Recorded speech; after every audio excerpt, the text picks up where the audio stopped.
Hello children, today I am here with the video for the students of class 3. This is chapter number 5 of your science book, Science Syllabus for Half Yearly, Solids, Liquids and Gases. In this chapter we are going to learn about solids. What are solids? What are the various properties of solids? What are the various properties of liquids? What are gases? And how one state means how there is a change of form from solids to liquids, liquids to gases, gases to solids or liquids.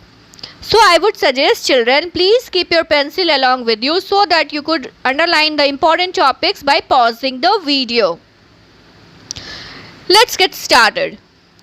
Children, we use many things in our daily life, like it is paper, pen, wood, chair, box, oil, water, air in our daily life. Some things are solids, means you can hold them. Some are liquid. You cannot hold the liquid in your hand, like water. And some are gases. Here is an activity time. Look at the pictures given below and complete the following statements. See, Raman is pouring something from the bottle into the glass. So what is Raman pouring? Raman is pouring water in his glass. Yes, Raman is not pouring paper. Isha is putting ice or rice in her lemonade. Lemonade means the mixture of sugar, water and lime juice. So what is added to a lemonade? Yes, ice is added. So Isha is putting ice into her lemonade. Aunt Priya is boiling water a stone for the tea. What do we need for preparing tea?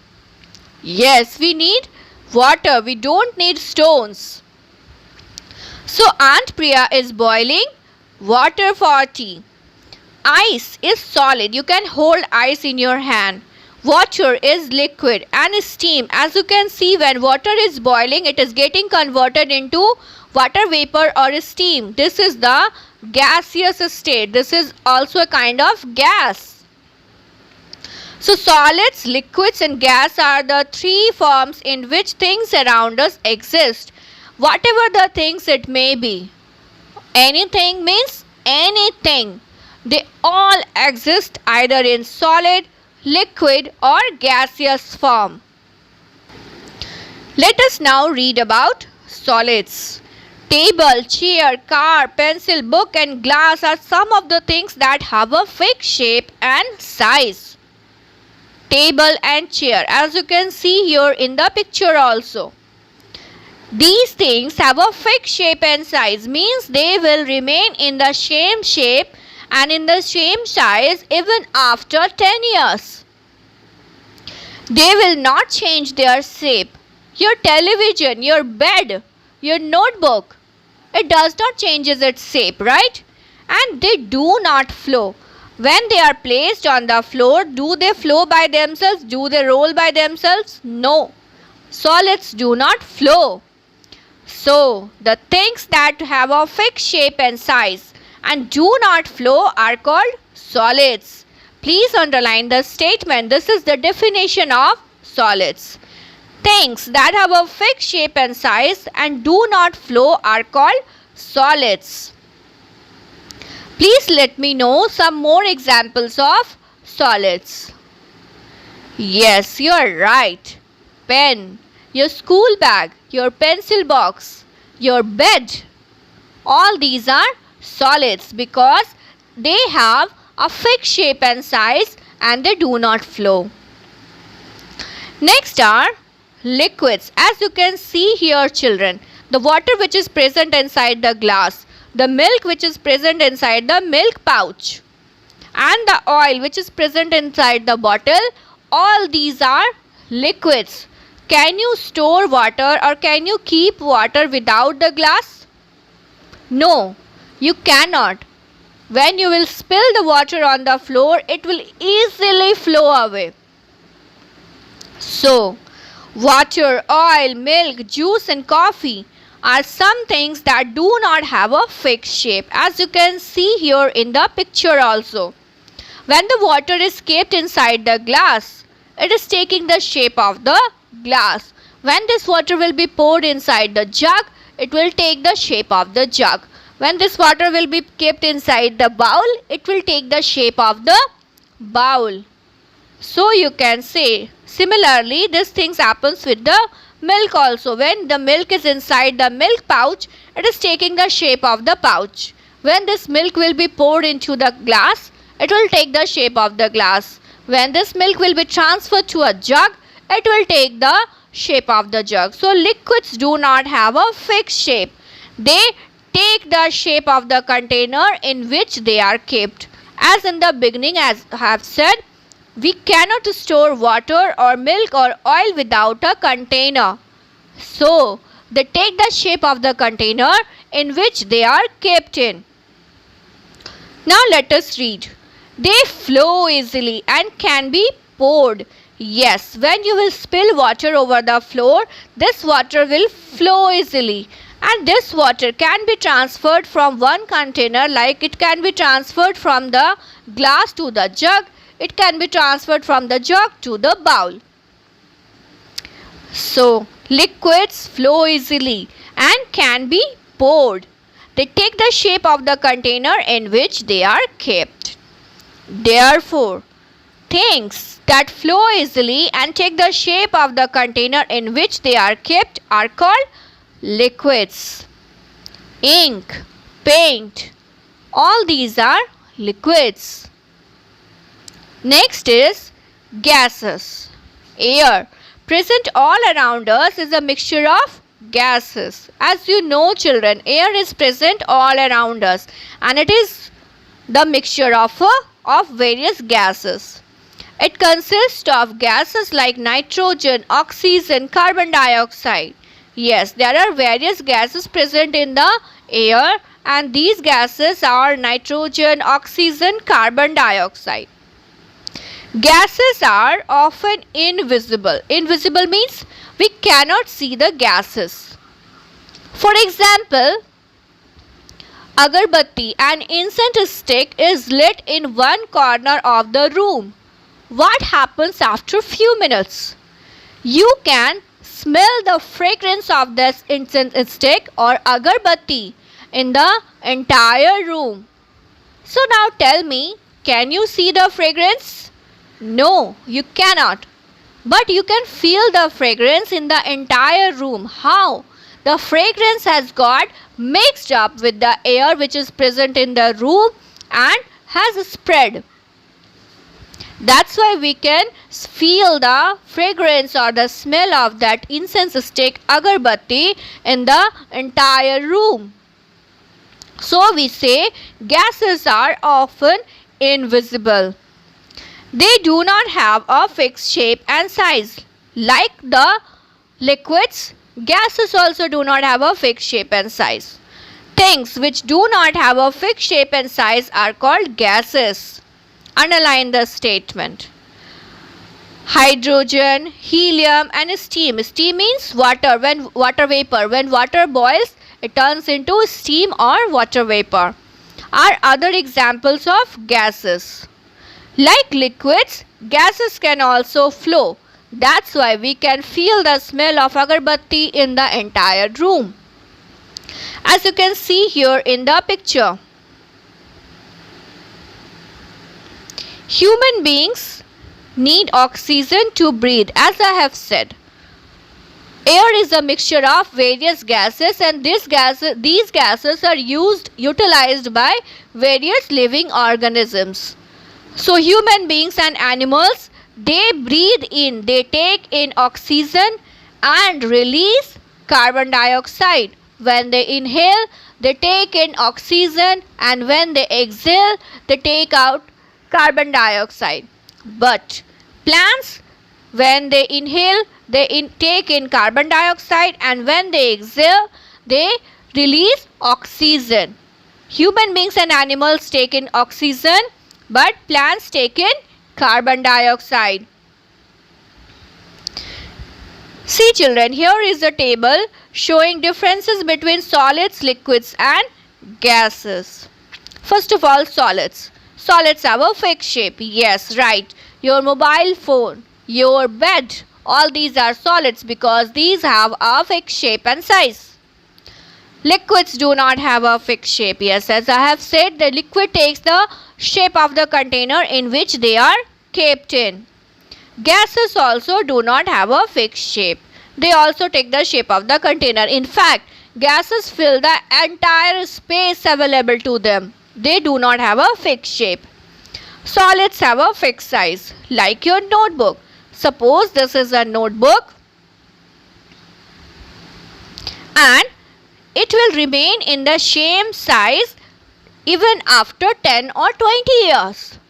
So, solids have a fixed size. Liquids have a fixed size. Here, size is not appropriate. We can say liquids have a fixed volume.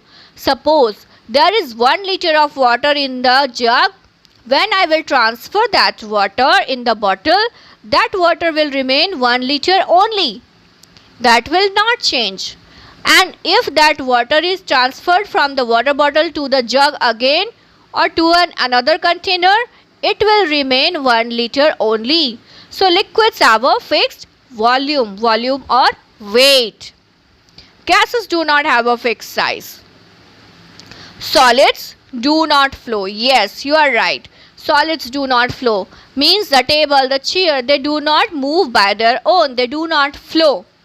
Liquids flow easily. Yes, as you know children, when you spill water on the floor, it flows away easily. Gases also flow. That's why we can smell the fragrance of the agarbatti or the incense stick in the entire room. Let us recall. Now, let us recall what you have read or what you have understood till now. Write T for true or F for false statement. Ice is a liquid. Ice is a liquid? No, ice is a solid. So this statement is false. Solids have a fixed shape and size. Yes, solids have a fixed shape and size. So this statement is true. Write here T.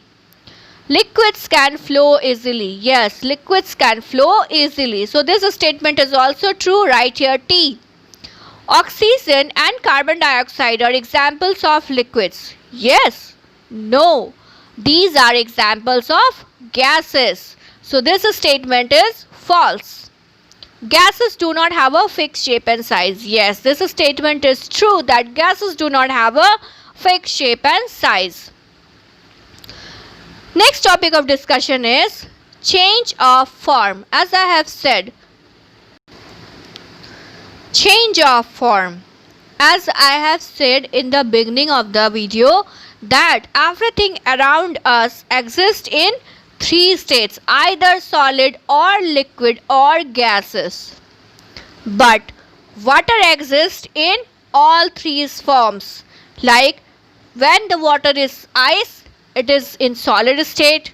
When the water is water, it is in liquid state. And when water is boiled, it is converted into steam or water vapor. This is the gaseous form. This is the gas form. So the 3 forms of water can change from one to another. As you can see here in the picture. Ice, it is a solid because it have a fixed shape and size. You can hold solid in your hand. When this solid melts, what happens when you take out the ice cubes of the refrigerator? Or what happens to your ice cream while eating? Yes, it becomes liquids. So, ice can change into liquids. Now, when the ice has converted into ice has changed into liquid, this is the into water, this is the liquid state. And when this water is kept into a container and left for boiling, this water turns into water vapor. As you can see, steam is coming out. So this is the solid, this is the liquid and this is the gas form. Means water exists in all the 3 forms. And all the 3 forms can change from another. As you can see here in the picture. Ice, when it melts, it changes to water. When water is boiled, it changes to water vapor. Now let us do an experiment. Take some ice cubes and keep them in the sun. After some time, the ice cubes change into water due to the heat of the sun. This process is called melting. Even if you are not keeping the ice cubes under the sun, it will change into water. It will melt down. So, the process in which solid changes into liquid on being heated, this process is called melting. You must have seen the plastics. When it is burnt, it melts into a liquid form. This process is called melting, but you are not at all advised to do this experiment by burning a plastic. It could be dangerous. Okay? When you boil water, it changes into steam, as you can see here in the picture. And during this process, the water gets reduced. The amount of water, the quantity of water gets reduced while boiling. What happens? The liquid which is present changes into gas on heating, and this process is known as evaporation. When the ice changes into water, this process is called melting, and when this water is boiled and it is getting converted into water vapor or steam, this process is called evaporation. Condensation. As you know, children, condensation is the process in which gas changes into liquid on cooling, as I have said. When the plate was held over the steam, when the water is boiling, steam is rising up, and when the plate is held over the steam by the help of fire tongs, what happens? The steam touches the cold surface of the plate and condenses to form tiny droplets of water. Same thing happens in the nature also. The water from the various water bodies like river, lakes, ponds, etc. get evaporated by the heat of the sun, and this water vapor rises up in the sky. After rising to a height, it becomes cooled down and condenses to form cloud. This is how clouds are formed in the sky. So, condensation is the process in which gas changes into liquid on cooling. When you keep water in a freezer, it changes into ice. Yes, what happens? Inside the freezer, there is very cold, there is chill inside the freezer. So when you keep the water inside the freezer, what happens? That water changes into ice. Therefore, the process in which a liquid changes into solid on further cooling. On just cooling, the water vapor turns into water, condenses to form water, and when this water is kept inside the freezer for further cooling, it becomes solid, and this process is known as freezing. So here you can see ice. Ice is in solid state. Ice starts to melt, and after melting it converts into water. Water which is in the liquid form. When this water is boiled, this process is known as evaporation, in which water is boiled and it changes into steam or water vapor. So steam is the gas form. When this gas cools down, it forms the water, as you can see on the under surface of the plate. And when this water is further cooled, when this water is kept inside the refrigerator, it again changes into ice, and this process is known as freezing. So let us revise what we have learned in this chapter. Things like pen and book that have a fixed shape and size are called solids. Things like water and milk that take the shape of the container in which they are kept are called liquids. Things that do not have a fixed shape and size are called gases. And water exists in all the three forms. Rest any of the material, any of the thing exists only either in solid, liquid or gaseous state, but water exists in all the three forms. The forms of water can be changed on heating or cooling, as we have understood the process of evaporation, freezing or melting. By these processes, water can be changed from one form to another. Hope you have understood the chapter well. Thank you, children.